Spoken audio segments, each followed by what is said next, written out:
think that there are three questions which were basically trying the same thing about the responsibility.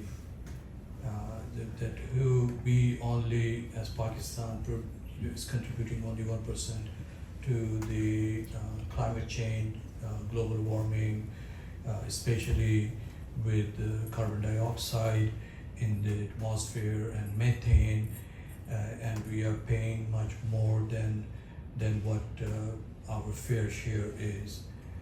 I mean, yes, I agree with you that third world, and if I say what we look like is one of the reasons. However, instead of blaming others, what we need to look into, what we can do ourselves first. If we implement, if we have something going on, if you ask for money and you don't show what you have already done, no one will give you money. But if you start with showing what we have done, you have done already. So as a scientist, when we write our proposals for grant, we do some preliminary research, and then we put those research in our grant that we already have done this, and we know that this happens, and we are asking for money to extend our research on other aspect of it or what. So have we done any groundwork at our end? That is something which we need to understand, that no one gonna give you free money. But if you can show something that this is what we are doing and this is what we have done, we are short of money, I think that the response is going to be much different than what we have at this point. Dr. Saghir. Can I introduce? Please, Dr. As Dr. Saghir said, that's exactly the truth. And we have to show what we have done. But I think we have to also raise voice and educate the West about, or educate the donors or the wealthier countries about, is that the mitigation and the palliative measures that we taken in our countries also are subject to the local conditions. Like in the Sindh area, in the province of Sindh, there are dwellings, there are houses, there are people are living in all those areas, waterways, which are actually the spillways. Those were the waterways which were used and made at one time through which the water will flow out. In Punjab, we still maintain that. Nala Deg, and there are a lot of other nalas, through which the water spills out when there is a catastrophic situation like this. But in Sindh province, they cannot do it because there are whole bastis and habitats, and people are living, they made houses and shanty towns and all that.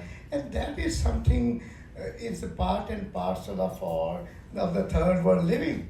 And we can, this is something we not convince ourselves. This is our problem, which really we cannot go by it. This is some problem we have to convince the other party that we are going to live with under these dire circumstances. We don't live in Paris, we don't live in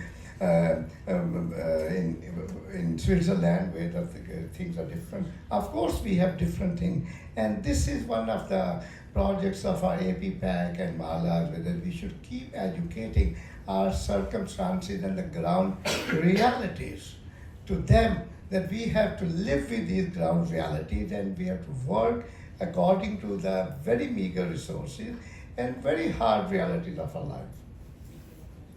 So I want to add two things. I think I agree with you that you cannot import or impose an outside solution anywhere without knowing what is the prevailing situation and the culture. And throughout the history, if we look at our when we say our, means the Western imposition of certain thing into any country of the world was always a disaster. It never never bear the fruit just because they did not understand the local culture, the local practices and things. So I agree with you on that 100%. When it comes to Sindh, I think the climate change had made these once in a lifetime event, which were like flash flood and that kind of flood, which may be like once in 20 years, 25 years, now it is occurring almost every year. So that's the change they have to make. They started to live there because of some ease, or Sindh is very poorly or sparsely populated areas, and where you're talking are, but it needs to. I think that it will change when they know that it is not once in 10 years or 20 years or one in a lifetime event. If it occurs every year, they would automatically change. But education is the key, which I agree 100% that will make the difference if we actually put more emphasis and the money where the mouth is, and use some of the existing media or whatever sources we have, if we can utilize that and spend some money in that area. Okay, Dr. Saghir. And Dawood, would you like to also Yeah, share some I would thoughts? like to answer the question about the climate laws. I think Pakistan is the most legislated country and the least implemented country. This is how I see. What she talks about, if you talk about the legislation, I think in America, the way they controlled air pollution is strict regulations and hefty amount of penalties. This should be introduced. That's where I see the punishment and penalties must be higher, and the regulations should be strictly implemented. And the second thing I see is that in housing sector, we have thousands of housing societies in Pakistan now, based and built on agricultural lands. We are destroying the wildlife. Wherever we want, we can make the housing society by getting very easy way access NOCs for that. I think that needs to be regulated and needs to be strictly enforced. So these are the areas which I feel that the penalty plus the amount must be hefty to control these things. That's what I think. Thank you very much.